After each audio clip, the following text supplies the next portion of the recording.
Hey guys, what's up? ICthecure here, or ICAngel on YouTube. I wanted to make a video because last night I hung out with a doctor and I got to ask him some really interesting questions about IC and pelvic floor dysfunction. And I wanted to share his response because it was really interesting. Not very surprising, not for me, but maybe for you. So he told me, I was asking him about these type of patients, and he said that in the medical field, people with interstitial cystitis and pelvic floor dysfunction are known as problemary patients.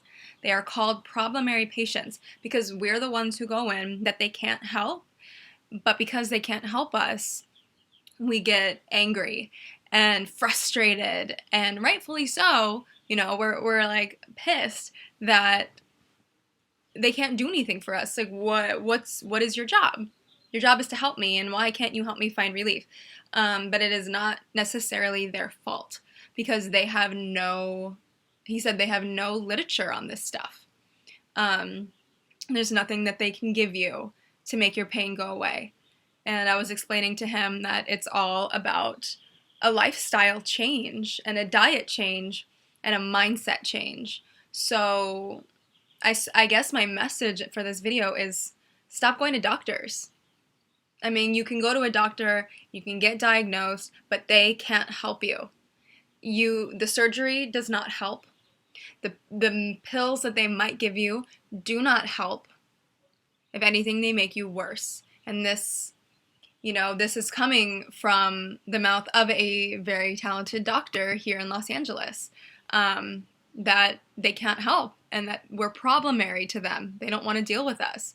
And if you do go to a doctor, be nice to them because it's not their fault. I think what needs to happen moving forward is that you need to take responsibility for your own self and your own body and your own health, which is what I've done, which is what many people have done to find relief for these chronic inflammatory pain conditions. So, with that said, remember that everybody is different. The IC diet that worked for me, the raw veganism for 90 days, because every 90 days your cells turn over and you become what you eat. It worked really well for me. It's worked really well for a lot of people, but it's not going to work for everyone. You need to trial and error and take responsibility for your own body and your own self. He was also telling me that for pelvic floor dysfunction patients, pretty much the best that they can do is physical therapy and mental therapy, to go to like a psychiatrist or psychologist and really dig in deep and find out where some of this trauma comes from, because 30% of your vaginal muscles are voluntary. That means that 70% of your vagina muscles are involuntary. Those 70% of muscles are tied to a part in your brain that also associates anxiety and stress. So if you're fighting pelvic floor dysfunction, which is a common side effect of interstitial cystitis and also makes the interstitial cystitis worse and more painful, please consider finding a vaginal physical therapist for your pelvic floor, and consider some sort of alkaline diet, some type of raw diet filled with lots of liquids and juices and healing, and take away acids from your diet such as coffee, caffeine, oranges, limes, anything that is irritating, white sugar, flour. I had to get rid of gluten completely because this is considered an autoimmune disorder. I've done much better with gluten out of my diet.